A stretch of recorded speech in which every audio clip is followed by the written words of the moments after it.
દીકરાનું ઘર પ્રેરિત સાહિત્ય સેતુ તેમજ ડૉક્ટર એન.ડી. શીલુ સાહેબના સંયોગથી ગુજરાતના મૂર્ધન્ય કવિ કૃષ્ણ દવેની વડીલો સાથે કાવ્યગોષ્ઠીનું આયોજન કરવામાં આવ્યું હતું.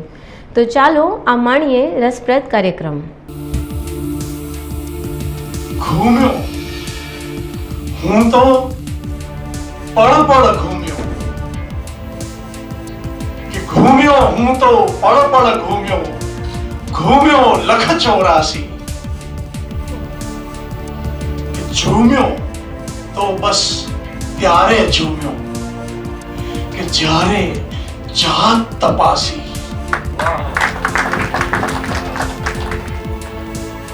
અઠે દ્વારિકા કાશી. આ જગ્યાને જોઈને આ કવિતાની સ્ફૂર્તિ આ તો દ્વારકાની કાશી છે.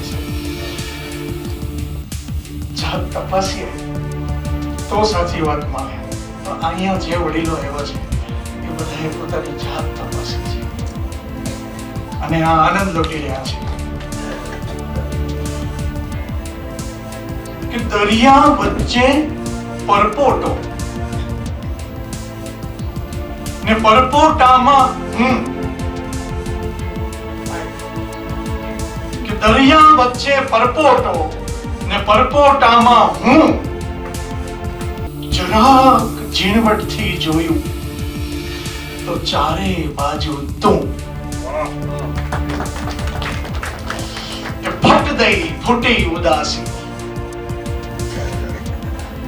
અઠે દ્વારિકા કાશી. હવે સાહેબ જ્યારે આવી મસ્તીમાં આવી ગયા હોઈએ ત્યારે શું થાય કે કોણ હવે સઢને સંકોરે, કોણ હવે સઢને સંકોરે અને કોણ હવે હંકારે, કયા કિનારા હવે ખોજવા લાંગરીએ મજધારે કે પંથન કોઈ પ્રવાસી. હવે પંથ પણ નથી અને કોઈ પ્રવાસી પણ નથી કે પંથન કોઈ પ્રવાસી. અઠે દ્વારિકા કાશી. એવા હાટ હવે માંડ્યા કે કદી ન આવે ખોટ.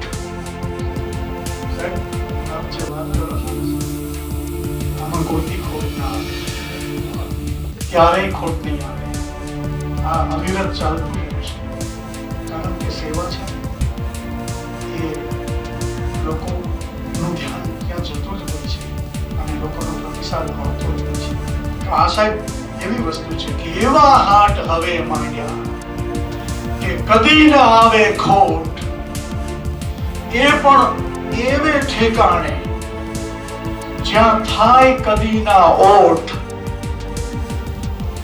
વસે સ્વયં અવિનાશી. અઠે દ્વારિકા કાશી. ઘૂમ્યો હું તો પળ પળ ઘૂમ્યો ઘૂમ્યો લખ 84 પણ ઝૂમ્યો તો બસ ત્યારે ઝૂમ્યો જ્યારે જાત તપાસી. અઠે દ્વારિકા કાશી. અઠે દ્વારિકા કાશી.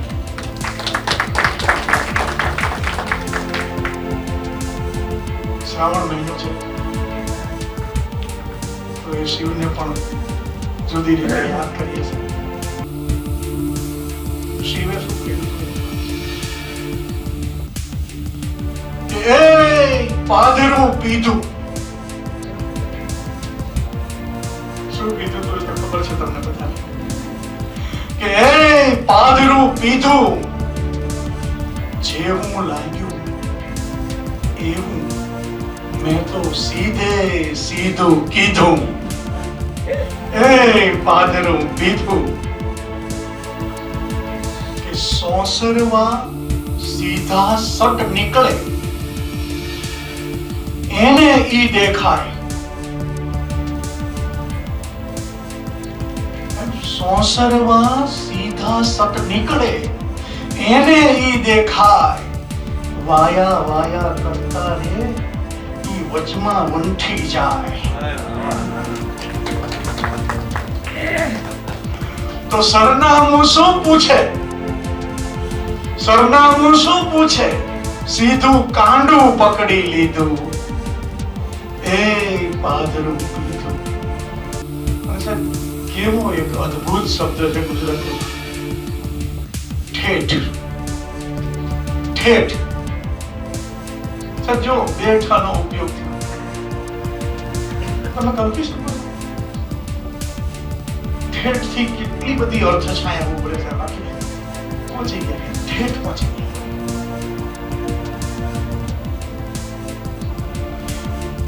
કે ઠેઠ લગી જે પહોંચે એને બીજું તો શું આપે? આ ઠેઠ લગી જે પહોંચે એને બીજું તો શું આપે?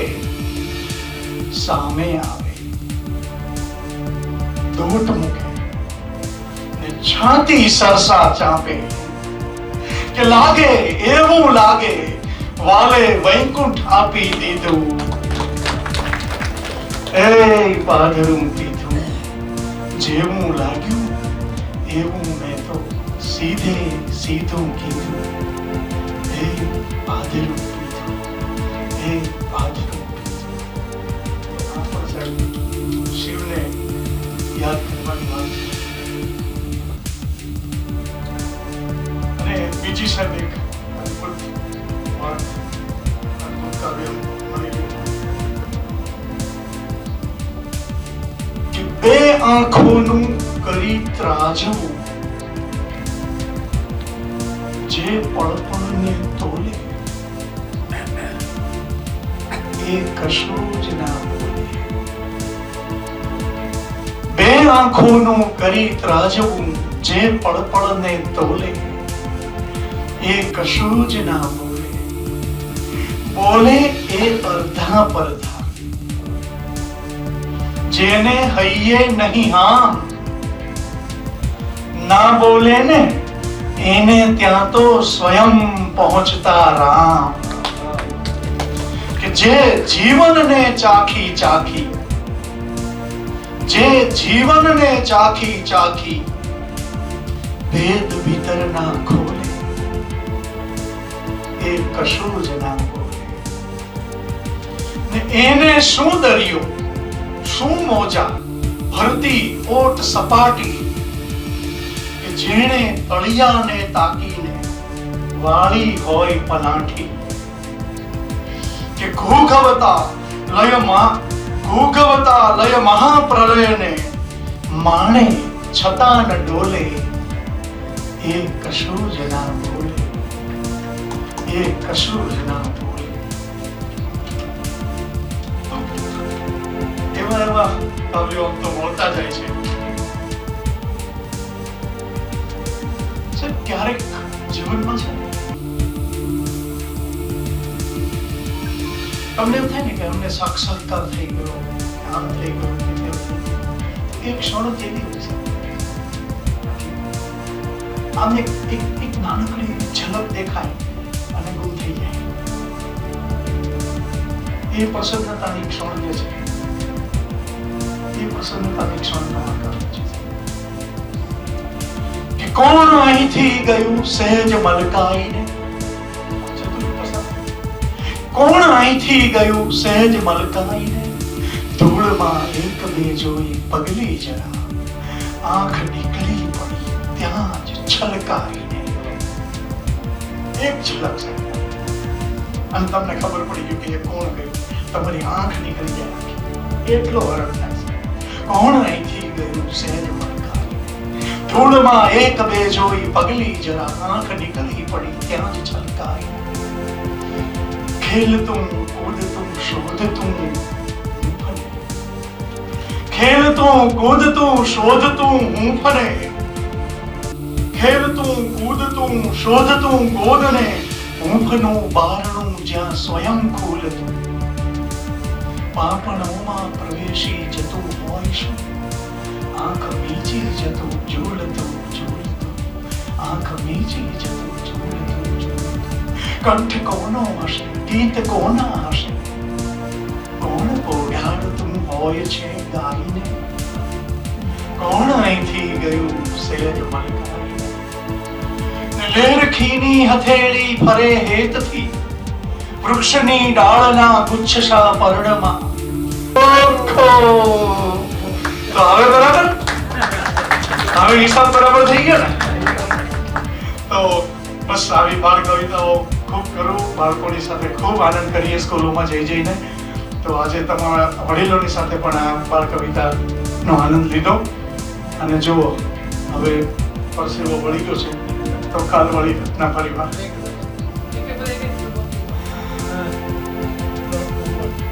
પરસેવો બિચારો રઘવાયો થઈને, ભલે ચહેરા પર આમ તેમ દોડે, પણ આ માઈક મળે તો કોઈ છોડે. નાનકડા અમથા આ ટીપા શું જાણે, ભાષણ શું કરવાની ચીજ છે. તમને લોકોને પણ અનુભવ થતા છે ને ક્યારેક? સાચું કહેજો વડીલો, સાચું કહેજો. એક તો જમવાનો સમય હોય પાછો, અને એમાં ભાષણ ના છૂટે છે. મને જે ખરેખર છે માઈક મળે તો કોઈ છોડે. નાનકડા અમથા આ ટીપા શું જાણે કે ભાષણ શું કરવાની ચીજ છે. આકાશે ચાંદો છે, ચાંદામાં પૂનમ છે, ને પૂનમના પાયામાં બીજ છે. સમજાયું? ના સમજાયું? ભાષણ તો ક્યાંથી સમજાય? એક જ પંક્તિ.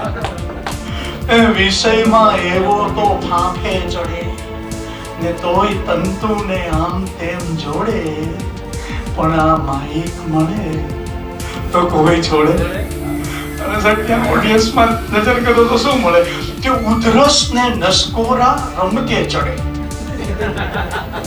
ને બગાસા વહેંચાતા ભાગમાં કંટાળો જાણે કે આખું કુટુંબ લઈ ફરવા આવ્યો ન હોય બાગમાં, તો તાજા ઉઘડેલ એક વક્તાને ડાળીએથી ખંખેરી ખંખેરી તોડે, પણ આ માઈક મળે તો કોઈ છોડે.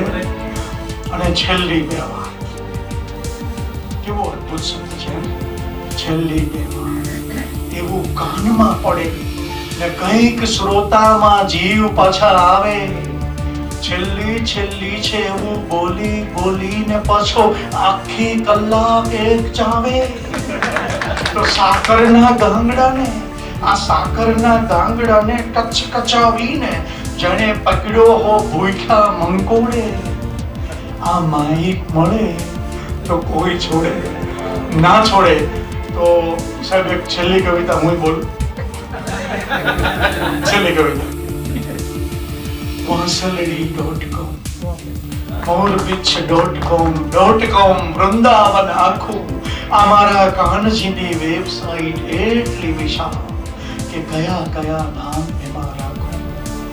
ધારો કે મીરાબાઈ.com રાખીએ તો રાધા રિસાઈ એનું શું, વિરહી ગોપીનું ગીત એન્ટર કરીએ ને ક્યાંક ફ્લોપી ભીંજાય એનું શું. કે પ્રેમની આ ડિસ્કમાં તો એવી એવી વાનગી, અરે કોને છોડું ને કોને ચાખું. મારા કાનજીની વેબસાઇટ એટલી વિશાળ કે કયા કયા નામ એમાં રાખું.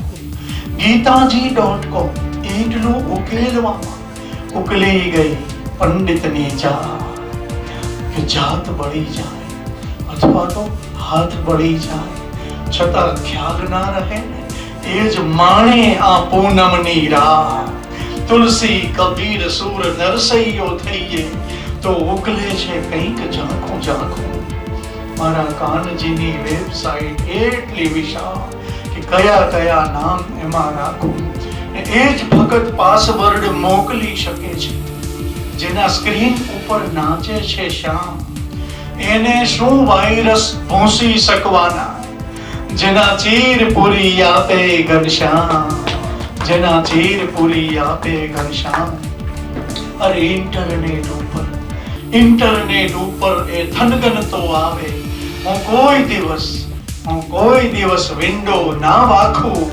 મારા કાનજીની વેબસાઇટ એટલી વિશાળ કે કયા કયા નામ એમાં રાખું, હરિ તારા નામ છે હજાર, કયા નામે લખવી કંકોતરી, રોજ રોજ બદલે મુકામ, કયા નામે લખવી કંકોતરી, કયા નામે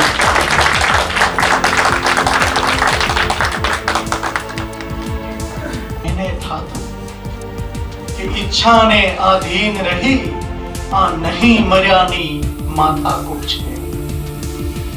આ સાહેબ વિશ્વની વાત છે. તમે બોલજો, તમને ખ્યાલ આવે કે સમજણની નજરેથી એ ન સમજે તો સમજી લેવાનું કે પુત્ર મોહમાં આંખોએ અંધાર વર્યાની માથાકૂટ છે. આ દુર્દ્રષ્ટ વાત છે. ને આંખો પર પાટા બાંધો એ દ્રષ્ટિનું અપમાન જ છે ને. આમ જુઓ તો હકીકતોથી રોજ ડર્યાની માથાકૂટ છે. આ ગાંધારીની વાત છે. નહીતર એવી કઈ માં છે જે વાલ નદીમાં તરતું મૂકે? અરે કુંવારા સપનાએ, આ કુંવારા સપનાએ સૂરજ સહેજ સ્મર્યાની માથાકૂટ છે. આ કુંતીની વાત છે. ને ખેંચાતા વસ્ત્રોના કંઠે માંડ આટલા શબ્દો નીકળ્યા હોય, અંધના અંધ એટલા વેણ જર્યાની માથાકૂટ છે. આ કે નથી જાણતા એમ નથી, પણ કોઈ પૂછે તો એ બોલે છે. જીવન બીજું કશું નથી, આ ભેદ ભર્યાની માથાકૂટ છે. આ સાહેબ સહદેવની વાત. ને કવચ અને કુંડળની સાથે જીવ ઉતરડી પણ આપું કે?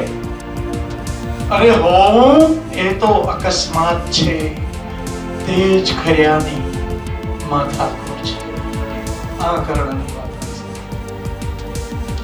અને તાકેલો નિશ્ચય ધ્રુજે તો એને પણ કહેવું જ પડે છે કે હા અથવા નાની વચ્ચોવચ. આમ ભર્યાની માથાકૂટ છે.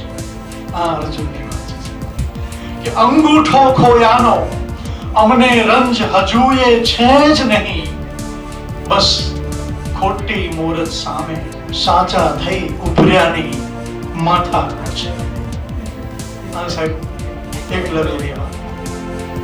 છેક સાતમા કોઠામાં ઘેરાયેલા સાહસને લાગ્યું કે માના કોઠામાંથી હોંકારા ઉચર્યાની માથાકૂટ છે. આ અભિમન્યુની ભાષા રાખી. અને યુદ્ધનો છેલ્લો દિવસ કે થાકી હારી આંસુના તળિયે બેઠા તો ત્યાં સંભળાયું.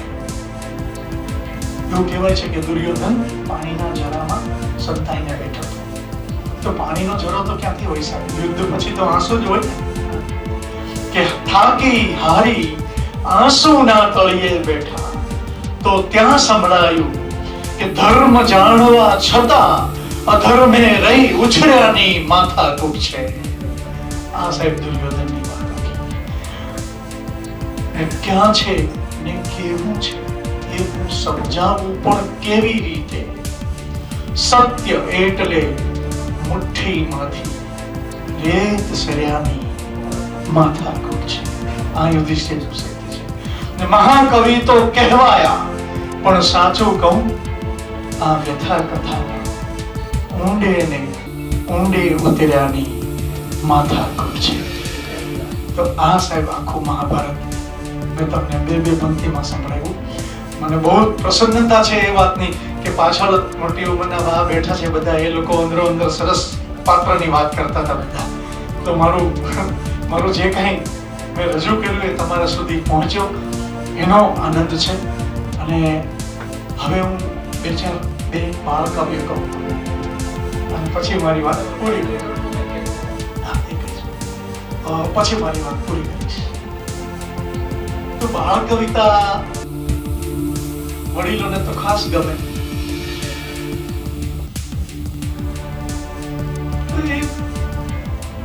એ નાના બાળકો હોય ને એ દાદાજી પાસે રિસાઈ જાય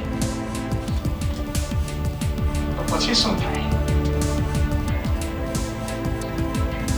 કે સમજણની નજરેથી એ ના સમજે તો સમજી લેવાનું કે પુત્ર મોહમાં આંખોએ અંધાર વર્યાની માથાકૂટ છે. આ દુર્દ્રષ્ટાની વાત છે. ને આંખો પર પાટા બાંધો એ દ્રષ્ટિનું અપમાન જ છે ને. આમ જુઓ તો હકીકતોથી રોજ ડર્યાની માથાકૂટ છે. આ ગાંધારીની વાત છે. નહીતર એવી કઈ માં છે જે વાલ નદીમાં તરતું મૂકે? અરે કુંવારા સપનાએ, આ કુંવારા સપનાએ સૂરજ સહેજ સ્મર્યાની માથાકૂટ છે. આ કુંતીની વાત છે. ને ખેંચાતા વસ્ત્રોના કંઠે માંડ આટલા શબ્દો નીકળ્યા હોય અંધના અંધ એટલા વેણ જર્યાની માથાકૂટ છે. કે નથી જાણતા એમ નથી, પણ કોઈ પૂછે તો એ બોલે છે જીવન બીજું કશું નથી. આ ભેદ ભર્યાની માથાકૂટ છે. આ સાહેબ સહદેવની વાત. ને કવચ અને કુંડળોની સાથે જીવ ઉતરડી પણ આપું કે? અરે હોવું એ તો અકસ્માત છે. તેજ ખર્યાની માથાકૂટ છે. આ કરવાની વાત છે. અને તાકેલો નિશ્ચય ધ્રુજે તો એને પણ કહેવું જ પડે છે કે હા અથવા નાની વચ્ચો વચ્ચે. આમ ભર્યાની માથાકૂટ છે. આ અર્જુનની વાત છે કે અંગૂઠો ખોયાનો અમને રંજ હજુએ છે જ નહીં. બસ ખોટી મૂરત સામે સાચા થઈ ઉભર્યાની માથાકૂટ છે. આ સાહેબ એકલવ્યની વાત. છેક સાતમા કોઠામાં ઘેરાયેલા સાહસને લાગ્યું કે માના કોઠામાંથી હોકારા ઉચર્યાની માથાકૂટ છે. આ અભિમન્યુની ભાષા રાખી. અને યુદ્ધનો છેલ્લો દિવસ કે થાકી હારી આંસુના તળિયે બેઠા તો ત્યાં સંભળાય. એવું કહેવાય છે કે દુર્યોધન પાણીના જરામાં સંતાઈને બેઠો હતો. તો પાણીનો જરો તો ક્યાંથી હોય સાહેબ? યુદ્ધ પછી તો આંસુ જ હોય ને. કે થાકી હારી આંસુના તળિયે બેઠા તો ત્યાં સંભળાયું કે ધર્મ જાણવા છતાં અધર્મે રહી ઉછળ્યાની માથાકૂટ છે. આ સાહેબ દુર્યોધનની વાત હતી. ક્યાં છે ને કેવું છે એ હું સમજાવું પણ કેવી રીતે? સત્ય એટલે મુઠ્ઠીમાંથી રેત સર્યાની માથાકૂટ છે. આ યુધિષ્ઠિર છે. ને મહાકવિ તો કહેવાયા, પણ સાચું કહું આ વ્યથા કથામાં ઊંડે ને ઊંડે ઉતર્યાની માથાકૂટ છે. તો આ સાહેબ આખું મહાભારત મેં તમને બે પંક્તિમાં સંભળાવ્યું. મને બહુ પ્રસન્નતા છે એ વાતની કે પાછળ મોટી ઉંમરના વા બેઠા છે બધા, એ લોકો અંદરો અંદર સરસ પાત્રની વાત કરતા હતા બધા. તો મારું જે કંઈ મેં રજૂ કર્યું એ તમારા સુધી પહોંચ્યો એનો આનંદ છે. અને હવે હું બે બાળ કાવ્ય કહું અને પછી મારી વાત પૂરી કરીશ. તો બાળ કવિતા વડીલોને તો ખાસ ગમે.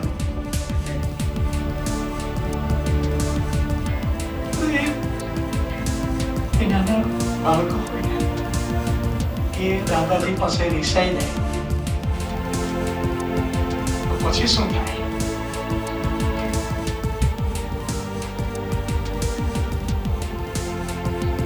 હું નહીં બોલું જાઓ, હું નહીં બોલું જાઓ. નાના નાના તારાઓને તેજ તમારું દેખાડીને કેમ કરો છો હાવ? સૂરજ દાદા હું નહીં બોલું જાઓ. રોજ અમે આ કિરણો સાથે ઝાકળ ઝાકળ રમીએ, તમે એકલા કંટાળો તો વાદળ વાદળ રમીએ. દાદાજી દાદાજી કહીને આગળ પાછળ ભમીએ, તમે કહો તે બધી વાર્તા કાન દઈ સાંભળીએ. મને ખબર છે તોય તમે તો એમ જ કહેશો, વાલી વાલી સૂરજમુખીનું ગીત નવું સંભળાવ. સૂરજ દાદા હું નહીં બોલું, જાઓ. હું ને મારા નાના નાના તારાઓની ટોળી ચાંદા મામા સાથે રમીએ છીએ ટીંગા ટોળી. પીવડાવે છે બધા ચાંદની મને વાલમાં બોળી, અડધી પીએ અડધી દઈએ ધરતી ઉપર ઢોળી. ત્યાં પરોઢના બણકારેથી સેજ તમારા અણસારેથી જતા રહે છે બધા દોસ્તો મૂકી અધૂરો દાવ. સૂરજ દાદા હું નહીં બોલું, જાઓ. નાના નાના તારાઓને તેજ તમારું દેખાડી કેમ કરો છો હાવ. સૂરજ દાદા હું નહીં બોલું, જાઓ. તો મજા પડી બધાને, વડીલોને? તો હવે એક કવિતા હું એવી બોલવા જાઉં છું કે જે કવિતા તમને બધાને આવડે છે. બધા વડીલોને એ કવિતા આવડે છે અને બધા વડીલો આજે છે ને એ કવિતા મારી સાથે બોલશે અને થોડી મોટેથી બોલશે ને, હે ને? તો જે બી હું ચાલુ કરીશ ને એ ભેગી તમે જ બોલશો. મને ખબર છે, મને બોલવા જ નહીં દો. કઈ કવિતા ખબર છે? આપણા બહુ જ જાણીતા સાહિત્યકાર ચંચી મહેતાની આ કવિતા છે અને એવી વણાઈ ગઈ છે દરેક ગુજરાતીઓમાં કે ભાગ્યે જ કોઈ એવું હોય કે જેને આ કવિતા ન આવડતી હોય. તો એ કવિતા હું ચાલુ કરું છું. એક બિલાડી જાડી પહેરી સાડી, સાડી પહેરી ફરવા ગઈ, તળાવ તરવા ગઈ, તળાવમાં તો મગર, બિલ્લીને આવ્યા ચક્કર, સાડીનો છેડો છૂટી ગયો, મગરના મોંમાં આવી ગયો. મગર આ ગયું તમને? બિલાડી ખાઈ ગયું? ના ગયું ને? સાચું કહેજો, ગયું કોઈને? કોઈ નહીં ગયું? ના ગયું ને? તો પછી મેં શું કર્યું ખબર છે? મેં એક નવી કવિતા કરી. કેવી કવિતા ખબર છે? એક બિલાડી જાડી પાડી એ તો પહેરે જીન્સ, એના બે નાનકડા બચ્ચા બ્લેક એન્ડ વ્હાઈટ ટ્વિન્સ, રોજ સવારે તળાવ કાંઠે બધા ફરવા જાય, લુચ્ચા મગર ભાઈના મોંમાં પાણી આવી જાય, મીઠું મીઠું સ્માઈલ આપી એ સૌને લલચાવે, બચ્ચાને પણ ખબર હતી કે બિલ્લી એને ભાવે. મોર્ડન બિલ્લી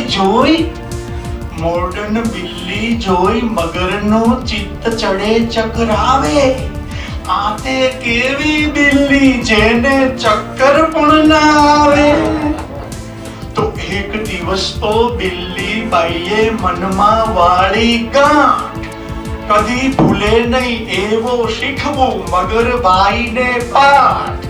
કપડાની એક જાડી બિલ્લી બાઈ લઈ આવ્યા, સરસ મજાની સાડી ઉપર ગોગલ્સ પણ પહેરાવ્યા, તળાવ કાંઠે લઈ જઈ એને તરતી મૂકી દીધી, ઝપટ લગાવી મગરભાઈએ બિલ્લી ઝડપી લીધી. પણ કપડાની બિલ્લીમાં પથ્થર સંતાડ્યા તા સાત, તડ તડાક તૂટ્યા મગરભાઈના દાંત. બિલ્લી બેનને મગરભાઈનો હિસાબ થઈ ગયો ચોખ્ખો, તળાવમાં તો બધા જ ખીજવે, આવ્યો મગર.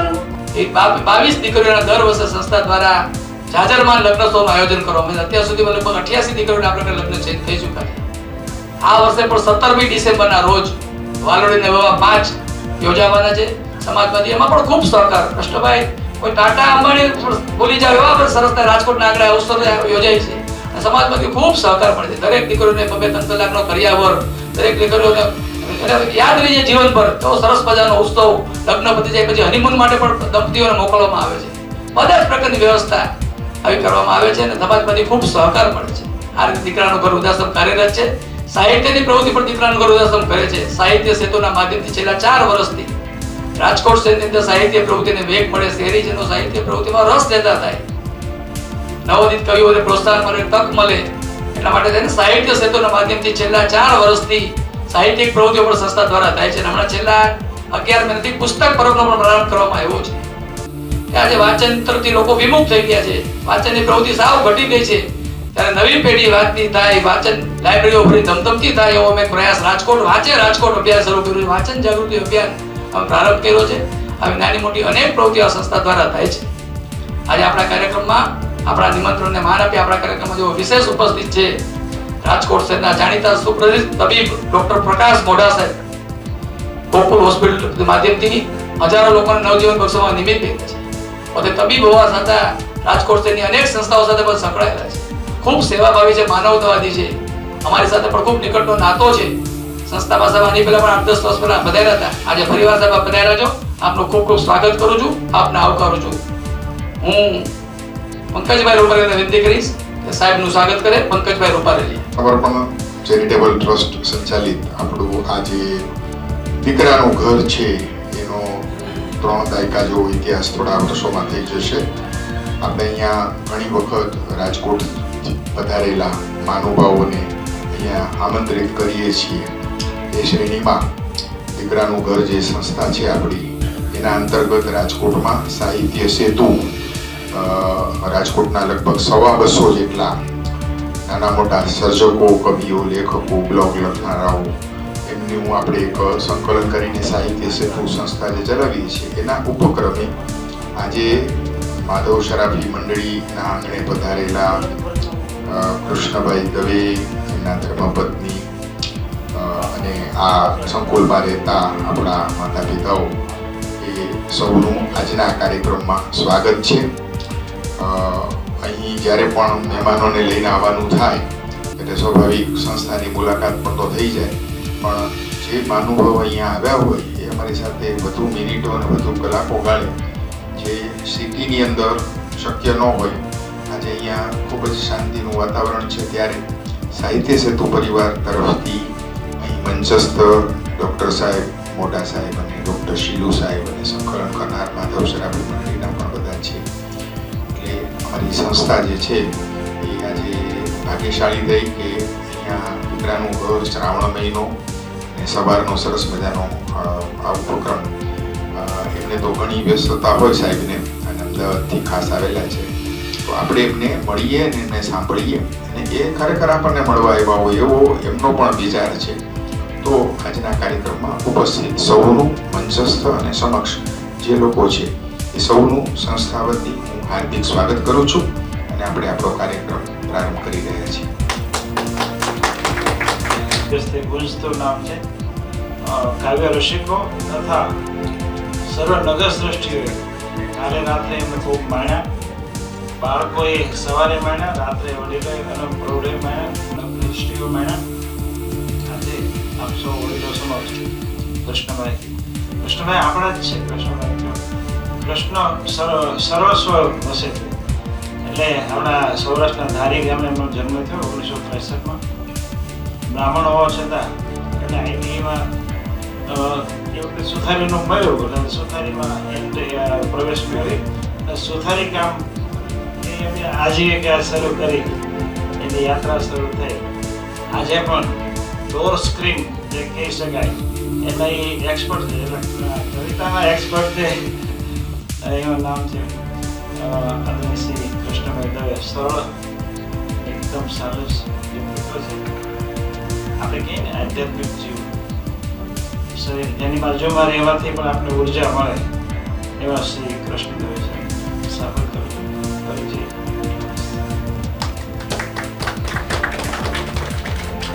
આવા જ અવનવા વિડીયોઝ માટે અબ તકની ચેનલને સબસ્ક્રાઇબ, લાઇક અને શેર કરતા ના ભૂલશો. આ જ રીતે જોડાયેલા રહો અબ તક સાથે.